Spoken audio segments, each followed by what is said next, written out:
Hello and welcome to the preview of the January 2020 issue of The Banker. I'm Joy Macknight, Managing Editor, and I'm joined by James King, Europe Editor. This month's cover story explores the global expansion plans of the giant Chinese paytech platforms. James, thanks very much for joining me today. So the cover story is so interesting. It's really about the expansion of the big Chinese payment platforms like Alipay, like WeChat Pay, but first let's talk about their dominance in their home market. What has been their success story? Well, historically, Chinese banks have largely focused on corporates and the business segment within China, and that has really impacted, to the detriment, consumers looking for strong, valid payments offerings in the home market. And so in that gap have stepped in China's big tech players, WeChat Pay, Alipay, who have come to the market with so-called super apps, offering Chinese consumers an array of services and offerings, but principally a very compelling digital payments offering. And that's really exploded in China over the last 10 years or so. Okay.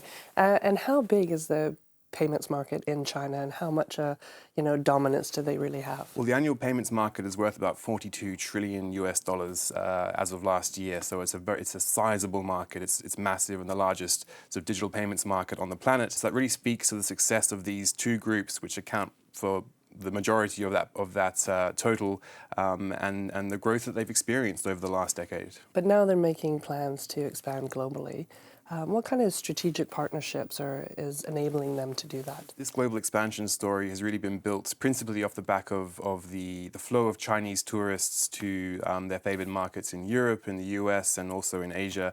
But now increasingly we're seeing these payment groups expand and partner with local digital wallets and local payments platforms in other markets around the world, Latin America, Africa, and most of Asia as well.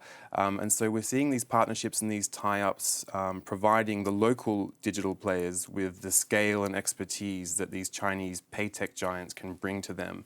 And that's really helping them to level up and to really facilitate a new degree of cross-border payments know-how and nous in recent times. And the other big strategic thing, obviously, is the Belt and Road Initiative. How will this expansion of these paytech giants really help support that? Well, it's an interesting point here because a lot of the economies, particularly the emerging and developing economies along the Belt and Roads, can see the example of China's payments experience and see that it matches, in a sense, the requirements and needs of their own experience. And so there's a natural fit there between what the Chinese payment giants can offer to these markets and their own sort of economic development trajectory. And these Chinese groups are stepping in to facilitate new payments technology in these markets, and that in turn is helping to encourage financial inclusion and a healthier sort of cross-border payments environment. So all in all, it's feeding into a very positive sort of feedback loop for these economies. Excellent. Well, thank you so much for your insights, James. I think it's going to be a very interesting read. You can read James's article and all the articles in the January issue of The Banker on thebanker.com.